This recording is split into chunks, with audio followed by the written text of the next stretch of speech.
戴叔叔，真是不好意思啊，这几天让你担心了。谁家遇到这样的事儿都很难受，不过今天看你的状态好多了，我就放心了。我之前完全不能接受这是真的，所以很多事情都没有问清楚，也不想去考虑。但是现在，我必须要面对这一切。戴叔叔，我爸爸为什么一定要请您送他回来？这其中有什么特殊的原因吗？确实有，当时你爸爸住我家的时候，曾经跟我说过，如果有一天他要不在的话，他就回苏州老家，因为那儿你母亲的墓地在那儿，他想跟你母亲葬在一块儿。他还说，像你们这一代肯定不会理解。当时我还以为他在开玩笑，所以啊，我也开玩笑的跟他说，哎，我跟你不一样，我的死在哪，葬在哪。可是现在回想起来，他早就把后事托付给我了。戴叔叔，谢谢你，谢谢您把这些告诉我，也谢谢您千里迢迢的送我爸爸回来，让我们父女俩见上了这最后一面。其实这几天我一直都在等你，等你振作起来，再告诉你。高阳，你愿意跟我一块儿回苏州老家吗？当然愿意，我一定要和您一起回老家，去安葬我爸爸，完成他最后的心愿。好，我们一块儿回家。嗯。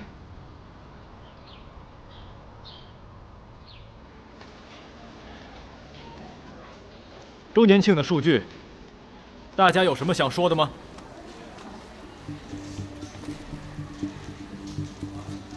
我们销售远远没有达到预期的水平，甚至同比去年还出现了大幅度的下滑。我认为这是活动开始时的技术故障。那技术故障为什么没有提前排除掉呢？这个经过我们的事后分析，可能与之前的技术升级有关。提前没有检查一下吗？这个升级是由外聘的技术团队来做。外聘就不能做内部检查了吗？严总，您要出来看一下。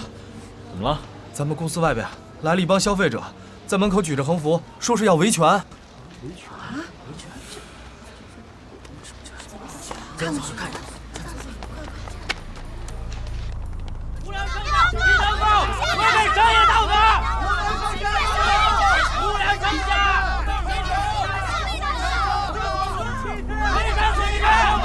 赶紧住手！这里是公共场所，这打横幅是违法的。你们再这样下去，我就报警了。你去报警啊！你们不报警，我们报。你们一个个欺诈消费者，你看警察管不管？大家快来看，这个无良商家叫艺能购，你们艺能购虚假宣传，欺骗消费者，大家眼睛放亮一点，别再被他们给骗了。各位，别激动，别激动。有话好好说，有话好好说。有什么问题，咱解决什么问题，好不好？各位，到底发生什么事了？小陈，到底怎么回事？哎，就是周年庆那天晚上的事儿。咱们有一款手机，那天晚上12点，本来有一个秒杀活动，这原本售价是5000块钱左右，秒杀价2999。可是因为我们出了故障问题，这帮人都没有抢到。但秒杀商品本来就不是每一个人都可以买到的。是啊，这种事儿纯粹就是赔本赚吆喝，说白了就是为了博眼球。咱们那天本来也就只准备了100台参加活动，售完即止。就算不出现这些故障，也不是人人都能买到的呀。秒杀规则在页面上写得很清楚，他们还在闹什么？咱们要是没有这网络故障，他们抢不到也就算了。但是咱们的确是系统出了问题，现在他们就是抓着我们这一点，说是那天晚上还有好几家电商平台也有类似的秒杀活动，他们认为艺能购的网络问题耽误了消费者去其他电商购买优惠产品的最佳时机，我们必须得赔偿。如果不赔偿的话，就是虚假宣传，就是恶意竞争啊！尽快处理好，我们就按照秒杀价格卖给他们，让他们尽快离开。好，那我这就去。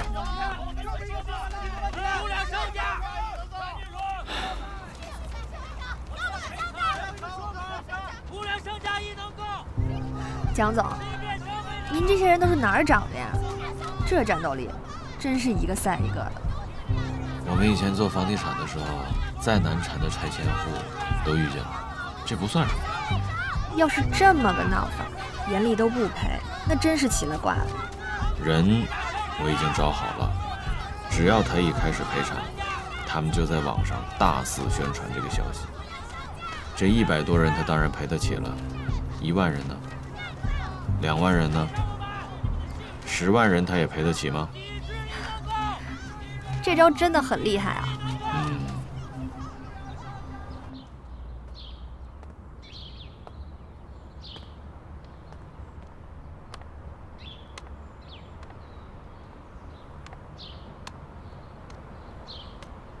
你怎么来了？我听说你要去苏州了。嗯，我要和戴叔叔一起回老家去安葬我爸爸。走一走，散散步吧。好啊。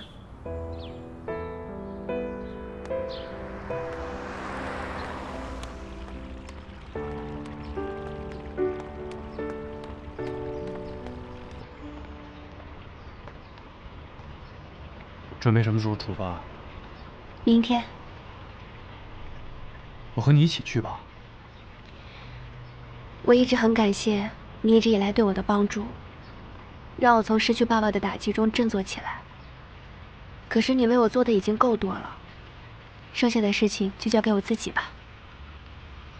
高阳，而且我听说陈明百货正在争取一笔很重要的投资，你应该把心思都放在那上面。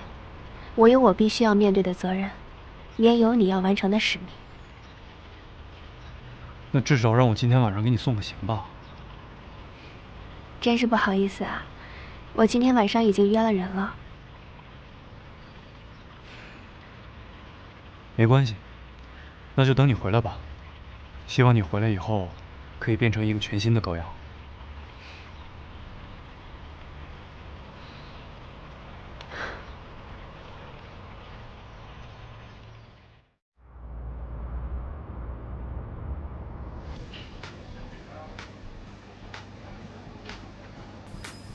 你还好吗？我好多了，放心吧。哎，你明天不是去苏州吗？怎么不在家收拾东西，又来这儿干嘛？都收拾好了。之前啊，由于这个面膜太好用了，所以我囤了很多，又带不走，就带来送你了。面膜？你也知道我平时不怎么用这些的，不过还是谢谢你。你以后啊，一定要勤敷面膜。女人最重要的就是要好好管理自己的皮肤啦。而且你只有好好爱自己，以后才会找一个男人好好爱你啊。哦，这个面膜呀是独有配方的，超级补水。而且最重要的就是，有些事情要像护肤一样，主动出击哦。你到底要跟我说什么？好啦，我就不和你兜圈子了，我就直接说了，我觉得你应该主动和李明澈表白了，不要再等了，也不要再拖了。干嘛说这些？我原来呢觉得人生很长，有很多的时间，所以有很多事情都来得及去做。但是我爸爸的事情让我发现，并不是这样。有太多的意外可以让长长的人生戛然而止。人生一世间，忽若暮春草，所以不要把时间浪费在无尽的等待和猜疑上面。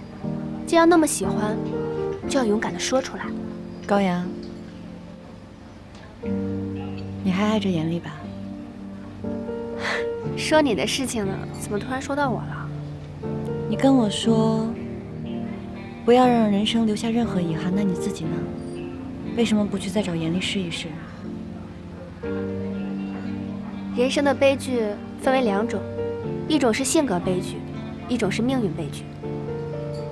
如果你一辈子都不敢对李明澈表白，你们就是性格悲剧。而我和严厉之间是命运悲剧。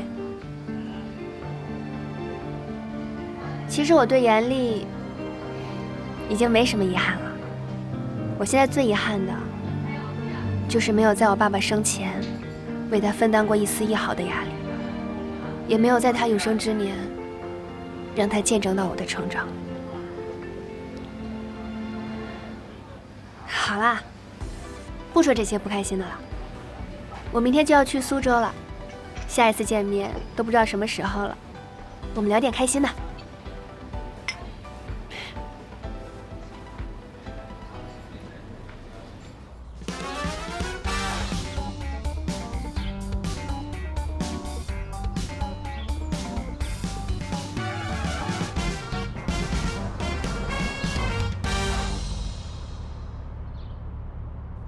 这条街还是一直没变呢啊！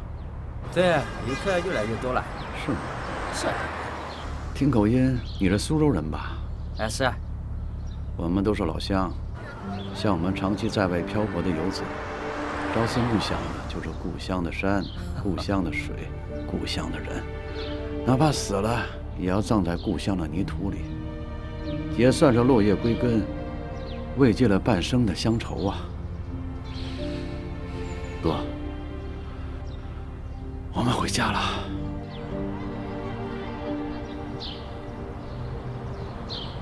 严总，您说到底怎么办啊？我们售后的电话已经快被打爆了，许多客户都来询问我们周年庆秒杀活动到底该怎么补偿。顾客都想以当天晚上秒杀的价格来购买商品，这怎么可能呢？是啊，秒杀产品本来就是高度负毛利的，我们这台手机本来就是贴着钱卖的呀。一台赔2000，要是这样下去，我们得赔多少钱？就是，我觉得你们客服部要跟客户解释清楚，这明显是不合理的。我们解释了，但是顾客不听啊，也不知道是谁走漏了风声。有些顾客听到有消费者得到了赔偿，他们说必须一视同仁，不能差别对待。难道是那天来闹事的人跑出去瞎说的？他们怎么得了便宜还卖乖啊？反正这件事上，我们不存在主观过失。本来就是计划秒杀100台，在网络故障修复以后，我们全部卖完了，一台都没剩。所以我觉得，我们就应该坚守原则，绝不能破例赔付。没错，这件事就算去打官司，我们也不理亏啊。顾客至上，但是也要有底线，不能不讲理啊，对吧？严总，要不让公司法务部接手吧？不，危机公关必须要及时，但现在最重要的是满足客户的需求。严总，这怎么行呢？这种高度负毛利的产品是根本不可能大批量销售的。是啊，严总，你要再慎重考虑一下，这一台亏2000，那要敞开来卖，那还得了？这样下去生意怎么做呀？对呀，重新开始一轮秒杀，价格不变，规则也不变，翻10倍，数量加到1000台。1000台？这也不是个小数目呀！如果这样的话，咱这月的毛利率估计很难看了。信誉比利润要更重要，不管多大代价，都不能丢失多年建立的信誉。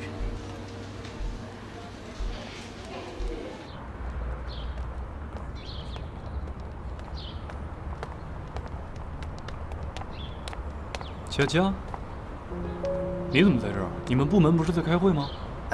李总，也没有，我从全民百货辞职了。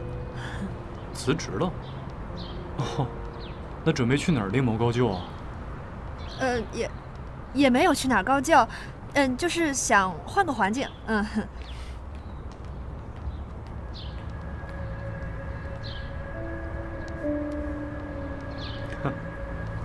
看来严总还真是独具慧眼啊！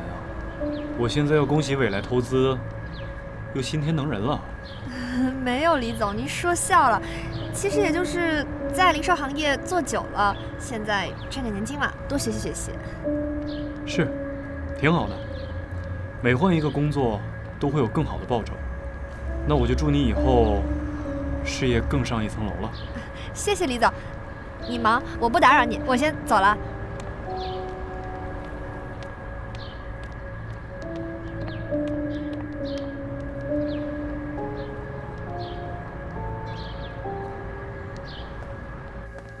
李总，您这边请。请。来了。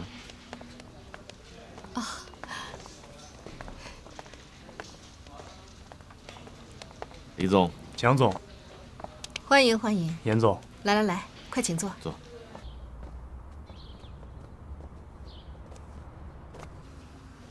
严总跟蒋总在我们陈平百货转了一大圈儿，资金还没来，先把我公司人拉走一个。李总说的是马佳佳吧？哎，这不能怪我们挖墙脚。你们叶总啊，对员工要求太高了，人家马佳佳可能觉得自己能力有限，那正好我们这儿急着用人，那就让他过来试试呗。是啊，你可千万别误会，我可是非常尊重咱们之间的合作关系的。如果您介意的话，我立马让他回去。严总多虑了，这点小事我怎么会介意呢？再说，我一直都很尊重别人的个人想法。我听说，艺能购这次的周年庆有点流年不利，不知道严总怎么看待这件事情的呀？你说的是哪个严总啊？严厉的想法可不会跟我说的。我相信你应该已经听说了，我跟严厉的关系吧，有那么点差强人意。是啊，所以我才好奇呢。严厉他这次是得罪谁了吗？到底是在做事上有疏忽，还是做人上疏忽了？李总还真是关心严厉啊，我替严厉谢谢你了。不过，你更关心的应该是巅峰投资的反应吧？严总此话怎讲啊？你也是个聪明人，我也就有话直说了。严厉呢，是我唯一的亲人，不过你也知道，他对我这个小姨啊，心里是有隔阂的。可是我不会让这个外甥和我之间渐行渐远。艺能够和你们陈明百货都是非常好的公司，我希望李总能够成全我这个小姨的心意，让我们未来去投资艺能购，让巅峰投资呢投资你们陈明百货，你觉得怎么样？哎，李总，你一直保持着跟巅峰投资有联系，这恐怕也是有意为之吧？要是能把这件事情促成，这不是双赢的事儿吗？是啊，难道不是件皆大欢喜的事儿吗？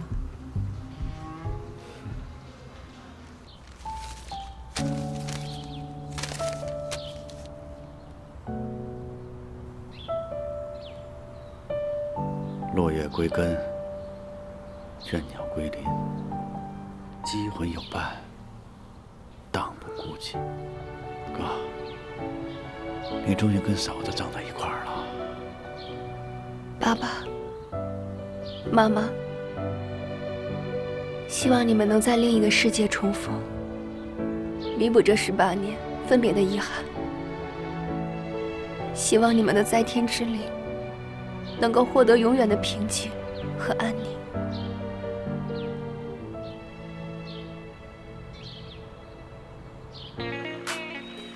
君道姑苏见，人家锦枕河。古城闲地少，水港小桥多。我走过世界那么多地方，就算是水城威尼斯，也不如家乡的山塘街和平江路吧。以前的时候，我爸爸经常让我陪他回老家。我总是觉得呀，这老家土里土气的，一点都没意思，还不如去巴黎和纽约会更好玩一些。现在想想，以前真的太肤浅了。年轻的时候谁不浮躁啊？难免浮华遮望眼。想当年我一心想出去闯一闯，那个时候眼里根本没有家乡的美。戴叔叔，我想在这里多待一段时间。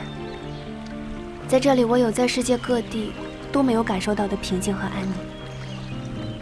你父亲生前说过，希望你啊多回来看一看，多了解一下自己的家乡。他还说啊，有机会啊，你去趟当年他学徒的地方看一看。您和我爸爸当年做学徒的地方，这么多年了，还会在吗？当然在啊。你还不知道，现在的绣坊就是想当年跟你父亲一块儿学徒的师兄弟他负责。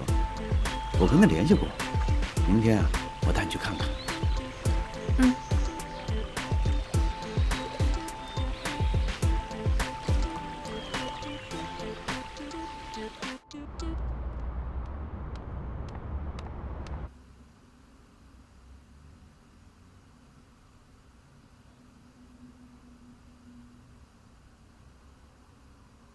异能够开启了一轮新的秒杀，而且还把秒杀的库存提高了10倍，好大的手笔。严厉很聪明，他知道失去信誉，就算赚回钱了，也是巨大的损失。异能够自从周年庆以后，负面消息就没有断过。他现在就算花再多的钱，也不过是为了要挽回他自己的信誉而已。严厉怎么会做这么愚蠢的事儿？异能够最近的事儿有蹊跷，这就和我们没关系了。我的责任是要重拾我们陈明百货的辉煌。虽然我不会落井下石，但是坐收渔翁之利还是可以的吧？趁机争取巅峰投资，不是争取，而是一定要拿下。好，我这就去推进。不，先别着急去打扰他们。既然严厉给了我们这么好的一个机会，那我们就抓住这次机会喽。可巅峰资本现在的态度，还是更倾向于异能购。你在零售业做了这么多年，难道看不出来他们这一轮的秒杀有破价的嫌疑吗？以这么低的价格出售这么多的商品，就算是消费者满意了，那厂家呢？品牌的形象怎么办？明白，我这就去联系那几家品牌厂商。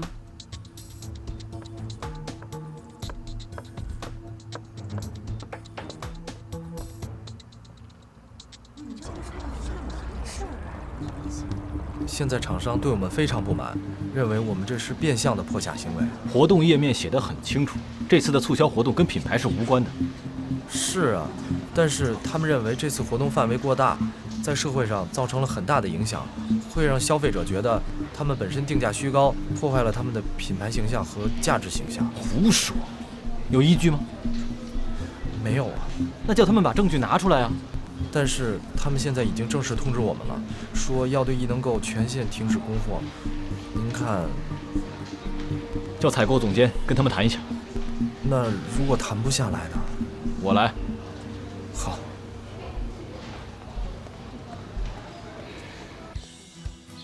哎呀，真的太久没回来看看了，真的没变啊，真的没变。可不是，自从你出国啊，就没再回来。哎呀，老样子，没有变吧？啊？哎，这是仓库吧？就是吧，你还真没忘。哎，这是厨房对吧？厨房经常偷吃的。你还是原来那个淘气劲儿。你看你岁数也不小了，淘气那样一点都没改。快下来吧。好嘞。往那边看看啊！哎呦，真是！你看这边啊！哎呀，这时光好像独独停留了。哎，这架子就是我年轻时候用过的。是啊，这就叫物是人非。绣房还是那个绣房，可咱们人都慢慢的变老了。是吧？戴叔叔，这里的绣品可比你在英国那个小绣房要更胜一筹哦。何止一筹啊，那就是一个人在异乡的一种寄托，再加上我当年学徒不精，别忘了我是游击队，人家可是正规军，当然不能相提并论了。哎，你看我这个绣坊，恐怕也支撑不了多久了。这么多绣架，有几个绣工啊？很多工厂都在用电脑刺绣了。现在的年轻人不愿意学这门手艺，他们觉得学这个费时间、累眼睛，每个月还挣不了多少钱，所以我就担心呢，说咱们这一辈人要都走光了，这门手艺啊，恐怕就失传了。哎，那这门手艺不能断了香火呀。就是啊，断了多可惜呀。哎，不谈这个了，走，我带你们到后院看看啊，走。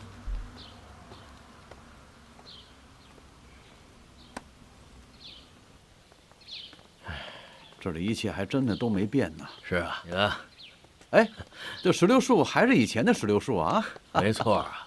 哎，高阳，当年我跟你爸呀就在这屋。老陆，你跟大头啊住后院对吧？没错。可惜现在已经没人住了，老师傅各自有家，年轻的学徒啊，好几年招不上来了。师傅，哎，如果我想学，可以吗？你？我觉得这是一种很特别的民俗工艺，要是失传了，那可真的太可惜了。我真的挺喜欢这种刺绣的，它的美是流水线上那些电脑制品不可比拟的，所以我想留下来好好学习。孩子，你有这份心，求之不得。可我必须提醒你，这个年代学这个手艺，恐怕真的是没什么前途。你所看到的精美背后，是长久的孤独、寂寞和清贫，你可要考虑好啊！不需要考虑，我是单纯的喜欢，而且我想更多的了解我的家乡，更多的了解我的爸爸。我不能让家乡的传承都在我这一代手中啊！是啊，这样，恐怕以后啊，我也很少有机会回到故乡了。索性啊，多待几天陪陪他。老陆，明天把你的手艺啊，好好的传给他。行，不过我可有言在先，你可不能半途而废，怕苦怕累是学不到真本事的。您放心吧，我保证不会给我爸爸丢人的。那好，你们就先住下来，今天晚上咱们一块吃个饭，怎么样？好啊，哎，你得把你这珍藏的好酒给我拿出来。没问题呀。晚上啊，我们多喝点黄酒啊。哎，行，还这家乡的酒好喝。是。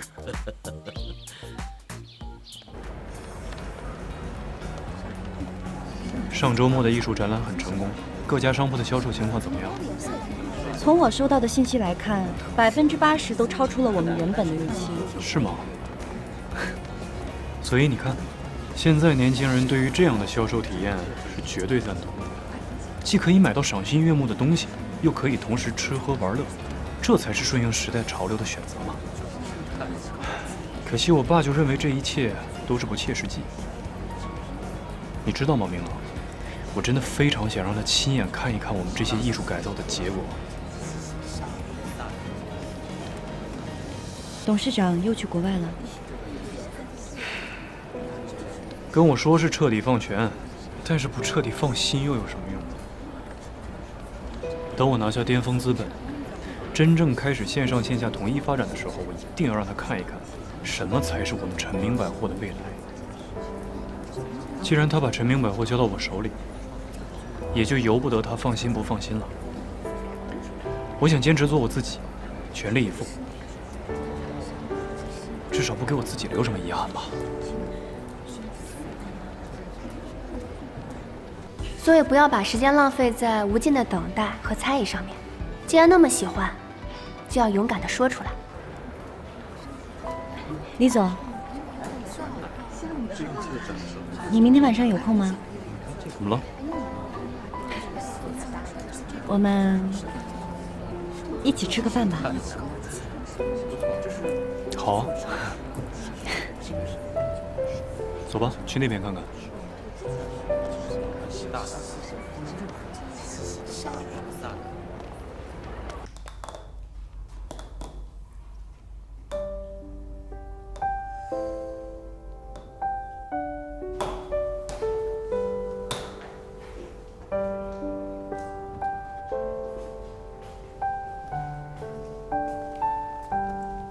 哎，速画部下雨就要看了吗？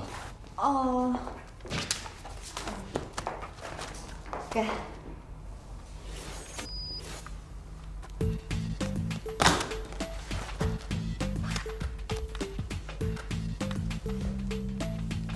怎么了这是？啊？这男人婆还会脸红啊？我脸红了吗？我热的热。我看你这是心热吧？看你这满面春色的样子，跟李总表白成功了？你别瞎说啊！我就是约他明晚一起吃个晚饭。啊，这是好现象呀。我觉着你这样迈出这一步就不能再犹豫了。反正我觉着把握好机会啊，展现出自己的魅力，女性魅力啊。你一会儿等我下班过来帮你参谋参谋。就你给我参谋，你还是先搞定你自己的终身大事吧。我这急什么？我这一堆人等着我呢。到时候你得着急了，你这也不小了，是不是？再等你就成望夫石了。你。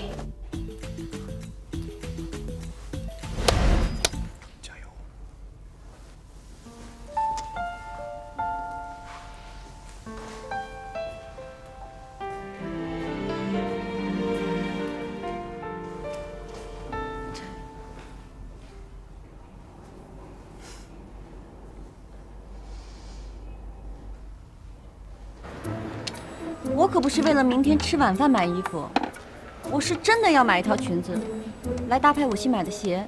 什么鞋呀？就是那种漆皮的鞋。哎呀，多丑呀！你能不能放下它？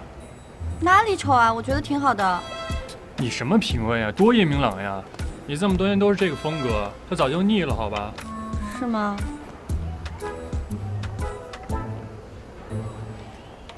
这个呀。你要买一件凸显你女人的风格，不要让她觉得你们俩是工作关系，要让她觉得你是个美丽的女人，要跟平时不一样，这样才能引起她的注意。不一样，明白吗？嗯。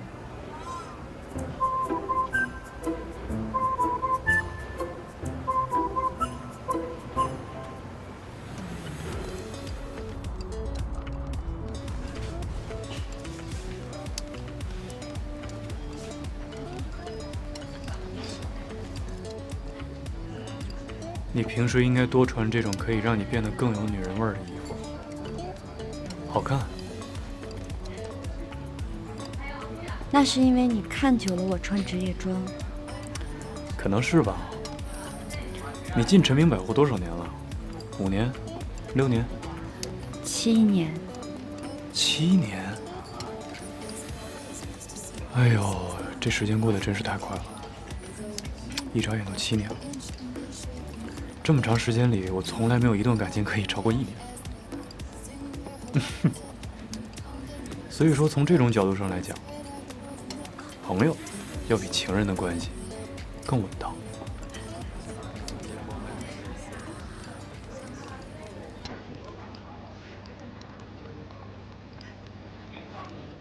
一见钟情的人啊，是没有办法做朋友的。可有一些时候，朋友呢，他也就只能是朋友。任何一方走错了一步，都很有可能会伤害到另一方。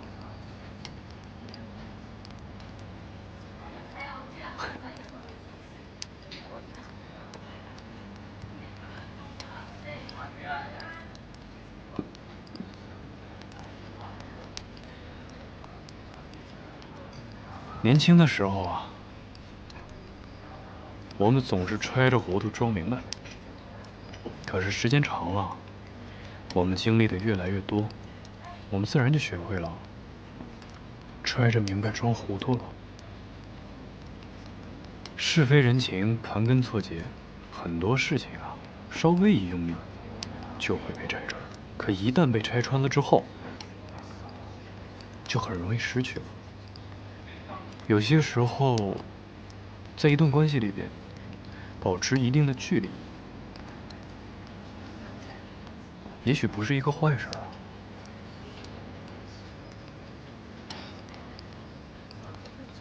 哎呀，看我喝了一口酒，话就变得这么多。来，明老，庆祝我们这7年的友谊。希望这7年的友谊延续70年，我们还是好朋友。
你店里进展的怎么样？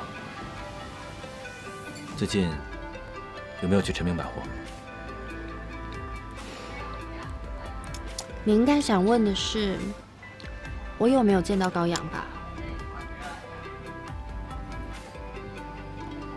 如果是这样子的话，你就直说啊，我们之间有什么好拐弯抹角的？他还好吗？我不知道，他已经辞职了，根本不在陈明百货。但是前几天我有遇到王小在，他说高阳回苏州老家安葬他爸爸了。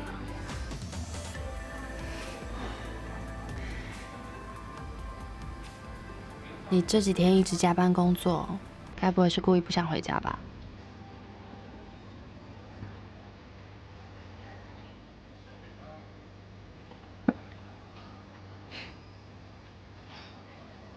一个人面对空荡荡的家，心里面难受，不习惯。以前我认识的你，反而是习惯一个人待着，到人多的地方才不习惯。其实我也不明白现在的我。你们两个之间也没有在一起多久，但怎么就习惯他的陪伴了？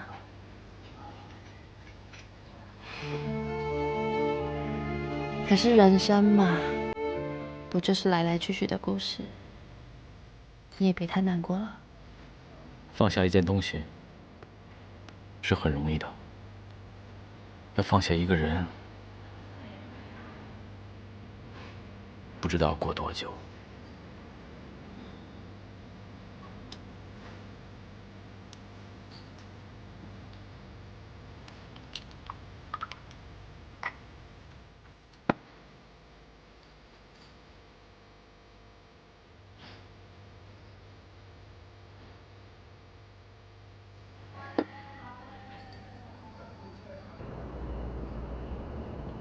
喝酒吧，什么都不用说。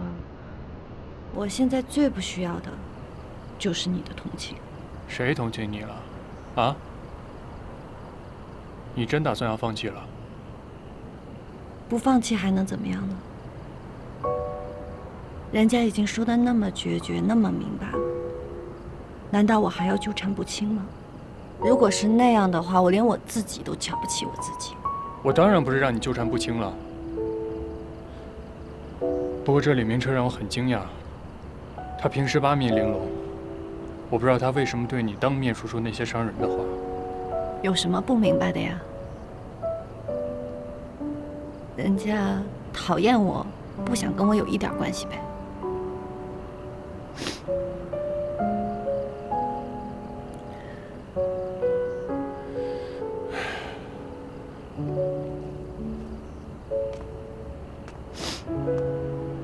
这一朵花谢了，不是还有另一朵吗？反正天涯何处无芳草，是不是？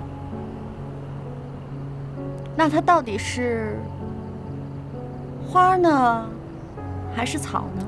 你管它是花花草草啊！我的意思是，这爱情没了，生活还要继续呀。你把以前的事情，就让它随风飘扬吧。但是，你千万别让它再飘回来。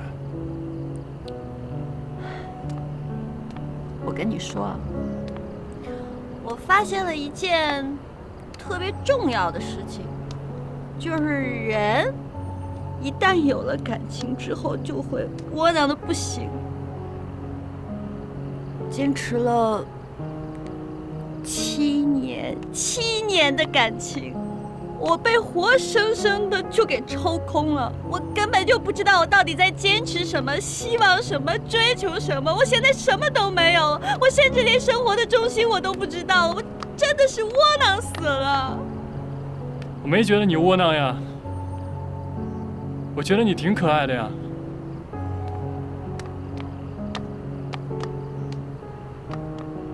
别扯，你平时不是总嘲笑我吗？你嘲笑我呀？你嘲笑我，你嘲笑我！我跟你说，我觉得我就是一个特别可悲的笑话，特别可悲的笑话。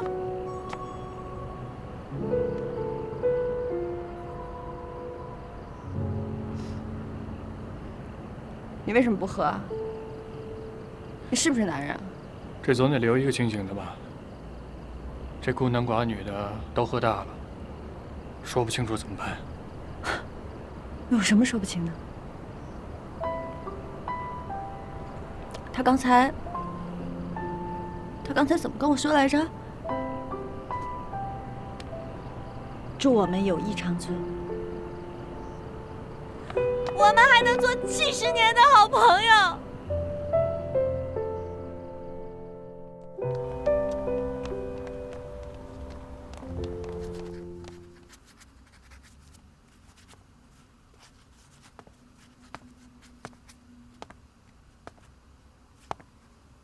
李总，爷们俩今天有点不舒服，我帮他请个假。他还好吧？嗨，没事儿，就是昨晚喝的有点多。